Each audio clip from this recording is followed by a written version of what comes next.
معراج شریف میں آسمانوں کی طرف جاتے ہوئے حضور علیہ الصلوۃ والسلام کی جن نبیوں سے ملاقات ہوئی، پہلے آسمان پر حضرت سیدنا آدم علیہ السلام سے، دوسرے آسمان پر حضرت سیدنا یحییٰ حضرت سیدنا عیسیٰ علیہ السلام سے، تیسرے آسمان پر حضرت سیدنا یوسف علیہ السلام سے، چوتھے آسمان پر حضرت سیدنا ادریس علیہ السلام سے، پانچویں آسمان پر حضرت سیدنا ہارون علیہ السلام سے، چھٹے آسمان پر حضرت سیدنا موسیٰ علیہ السلام سے، اور ساتویں آسمان پر حضرت سیدنا ابراہیم علیہ السلام سے ہوئی۔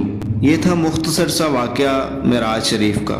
معراج شریف کوئی پرانی کہانی نہیں، یہ آج بھی ہمیں پکارتی ہے، یہ کہتی ہے اگر حضور علیہ الصلوۃ والسلام ایک رات میں زمین سے آسمان تک پہنچ گئے تو ہم بھی ان کی بات مان کر اللہ کے قریب ہو سکتے ہیں۔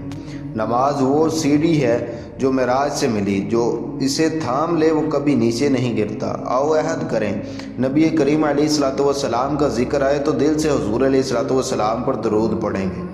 یا اللہ ہمیں معراج کو ماننے والا پکا ایمان دے۔